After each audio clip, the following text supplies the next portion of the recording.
Shalom, perkenalkan, saya Irene Putri Rambunuduweru, NIM 230-389, Fakultas Ilmu Sosial dan Ilmu Politik, jurusan Sosiologi, kelas C semester 2. Pada kesempatan kali ini saya akan mempresentasikan sebagian materi dari makalah review buku ke-7 yang berjudul Bacaan dari Email Durkheim tentang Sosiologi, mata kuliah Teori Sosiologi Klasik. Langsung saja pada pembahasan yang pertama, yaitu tentang definisi sosiologi Durkheim. Durkheim banyak menulis tentang bagaimana hal-hal yang harus dipelajari dalam sosiologi. Dia tidak pernah menawarkan definisi yang komprehensif tentang subjek yang sepadan dengan modelnya. Dan praktik disiplin sosiologi juga dapat didefinisikan sebagai studi tentang fakta sosial, yang kemudian didefinisikan sebagai fakta sosial adalah segala cara bertindak, baik tetap maupun tidak, yang mampu melatih kendala eksternal pada individu atau yang umum di seluruh masyarakat tertentu, sementara memiliki keberadaannya sendiri, mandiri manifestasi individualnya.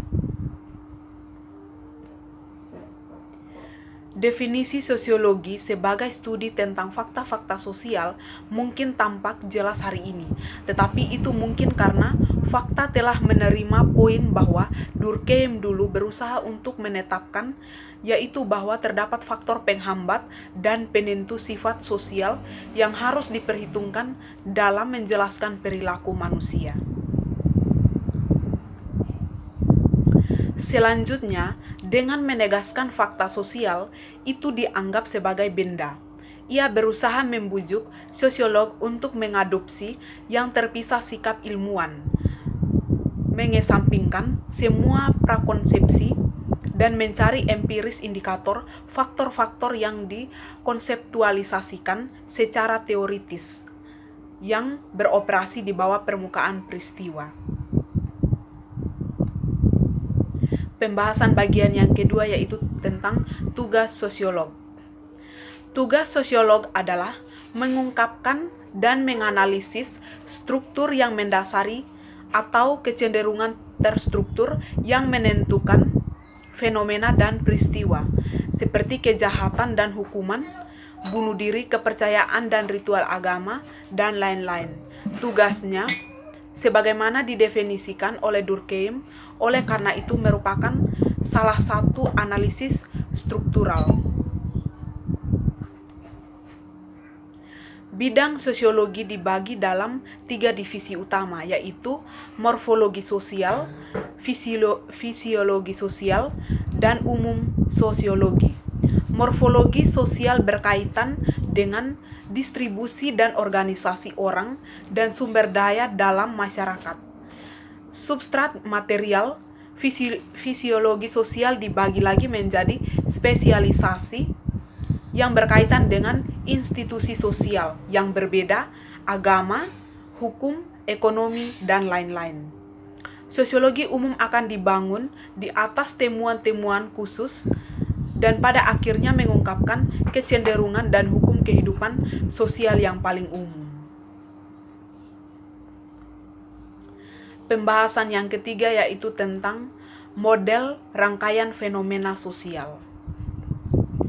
Tersirat dalam diskusi Durkheim tentang pokok bahasan sosiologi dan subbagian studinya merupakan model rangkaian fenomena sosial yang berkisar tingkat ke bawah dari tingkat permukaan yang paling mengkristal ke bawah tingkat yang tidak jelas dari fenomena sosial yang paling sedikit mengkristal. Model berlapis-lapis ini fenomena sosial atau fakta sosial dapat diungkapkan dengan beberapa bagian, yaitu morfologi, di mana morfologi merupakan volume, kepadatan dan distribusi populasi, organisasi teritorial, bahan objek yang tergabung dalam masyarakat, yaitu gedung, saluran komunikasi, monumen, instrumen teknologi. Yang kedua yaitu institusi atau ranah normatif. Aturan dan norma formal diekspresikan dalam formula legal. dan sublegal tetap, moral sila, dogma agama, bentuk politik, dan ekonomi. Peran profesional definisi atau dalam menentukan konvensi bahasa dan kewajiban sosial kategori, aturan dan norma informal seperti yang diterapkan di domain sebelumnya, yaitu model adat, kebiasaan, dan keyakinan kolektif. Yang kedua yaitu representasi kolektif atau bidang simbolis. Nilai-nilai sosial, cita-cita kolektif, opini, representasi yang dimiliki masyarakat diri, legenda dan mitos, representasi agama, dan representasi agama. Ciri-ciri dasar fakta sosial sebagaimana dijabarkan dalam The Rules of Sociology metode adalah eksternalitas, kendala, dan umum. Mereka memiliki keberadaan di luar setiap individu atau pikiran individu manapun. Mereka menerapkan batasan atas individu dalam berbagai cara, tergantung pada posisi mereka dalam kontinun fenomena sosial, mulai dari fakta morfologi yang menentukan ketersediaan sumber daya, hingga membatasi kekuatan norma yang didukung oleh sanksi pada batasan yang dikenakan oleh bahasa, kekuatan mitos dan simbol, dan tekanan opini publik. Ciri-ciri dasar fakta sosial sebagaimana dijabarkan dalam pada dasarnya ada dua metode kendala yang disebabkan oleh kurangnya pilihan dan tekanan untuk pilihan sesuai dengan gagasan yang mapan tentang apa yang seharusnya terjadi. Secara morfologi, faktor-faktor menjalankan jenis kendala pertama biasanya melalui bentuk distribusi sumber daya material. Setiap karya utamanya dimaksudkan untuk menunjukkan metode sosiologis untuk mengungkapkan hubungan antara berbagai lapisan dari fenomena sosial total. Di definisi tenaga kerja itu adalah hubungan antara faktor-faktor seperti kepadatan penduduk atau termasuk kepadatan interaksi, spesialisasi fungsi, dan hukum dan pidana institusi. Tema yang mendasari, seperti pada karya lainnya, adalah cara kekuatan struktural mempengaruhi tingkat integrasi sosial atau hubungan antara individu dan masyarakat. Angka bunuh diri yang rendah menunjukkan tingkat integrasi yang sehat, yang tidak sehat, bukti bahwa hubungan berada dalam keadaan equilibrium. Tidak bekerja terlalu kuat, juga tidak ada kekuatan yang terlalu lemah pada individu. Angka bunuh diri yang tinggi menunjukkan keadaan patologis ketidakseimbangan.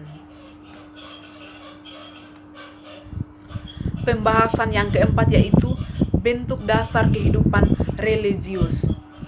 Bentuk dasar kehidupan religius menggunakan bukti totemisme di kalangan orang Australia, Aborigin, dan India Amerika untuk mengeksplorasi fungsi sosial, agama, tetapi juga menghasilkan sosiologi pengetahuan yang tidak hanya menunjukkan bahwa gagasan kita tentang Tuhan ada representasi kolektif dari tatanan sosial itu sendiri, tetapi begitu juga ide-ide kita tentang waktu, ruang, dan hal yang menyebabkan.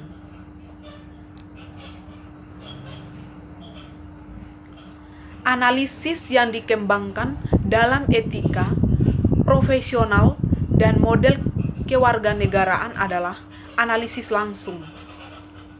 Kelanjutannya dimulai di definisi tenaga kerja. Jauh dari ingin mempertahankan ketertiban terhadap perubahan atau menjadi optimis tentang tatanan sosial saat ini. Sosiologis kritisnya analisis bertujuan membantu masyarakat untuk melihat apa yang harus dilakukan untuk mencapai perubahan dan untuk melarikan diri dari kondisi patologis. fungsi dan munculnya solidaritas organik yang didasarkan pada saling melengkapi bagian-bagiannya. Berbeda dengan solidaritas mekanis dari masyarakat yang lebih primitif, yang didasarkan pada kemiripan dengan bagian dan dominasi kesadaran kolektif atas individu. Ini juga menjelaskan perubahan karakter hukum dan hukuman dari tipe represif di bawah solidaritas mekanis dengan karakteristik tipe restitutif dari masyarakat yang terikat solidaritas organik. Kadang-kadang, beberapa argumen Durkheim dan caranya mengungkapkannya bisa cenderung tampak agak kuno, tetapi bagian kunci dari karya utamanya masih memiliki kapasitas untuk menantang dan mengajar setiap pembaca dengan minat yang tulus dalam sosiologi, kontribusi untuk memahami dunia tempat kita tinggal. Demikian pembahasan saya atau presentasi saya. Terima kasih.